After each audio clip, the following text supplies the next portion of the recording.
আসসালামু আলাইকুম everyone. Right now আমি একটা প্লেসে যাব, একটা ছোট্ট সুন্দর একটা গ্রাম দেখতে। সো আমি একটা কফি শপে বসে আছি অ্যান্ড জাস্ট 1 উইক আগে আমি আমার একটা স্টোর লঞ্চ করি অ্যামাজনে। সো আমি রাইট নাও আপনাদেরকে দেখাচ্ছি ওই স্টোরের কী অবস্থা। সো লঞ্চ করার সাথে সাথেই ওই স্টোর থেকে সেল আসা শুরু হয়ে গেছে। Come here. সো এই হচ্ছে আমার অ্যামাজন সেলার সেন্ট্রাল। আমি ওপেন দিলাম, এই দেখেন প্রায় $330 মতো সেল হয়েছে। একদম নিউ ফ্রেশ স্টোর। সো আমার এই স্টোরটা একদম নিউ।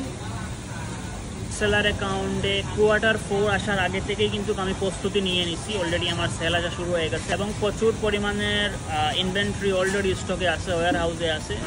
আপনি একদম স্মলভাবে শুরু করুন এবং রাইট ডাইরেকশনে যান, সুন্দরভাবে আগান। Q4 সামনে চলে আসতেছে। যারা স্মার্ট, যারা এই Q4টাকে কাজে লাগাতে পারবেন, ফর এক্সাম্পল অন্যান্য মাসে যদি আপনি একটা প্রোডাক্ট বিক্রি করে $3 প্রফিট করেন, Q4-এ এসে সেটা আপনি $6 পর্যন্ত প্রফিট করতে পারবেন। টু মাচ সেল হয়।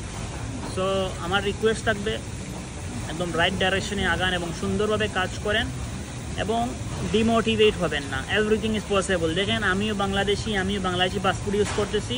দিনে 24 ঘন্টা সময় আমার কাছেও আছে, আপনার কাছেও আছে। আমি আমার ফুল বিজনেস বাংলাদেশ থেকেই রান করছি। সো ডিমোটিভেট হওয়ার কোনো কারণ নাই।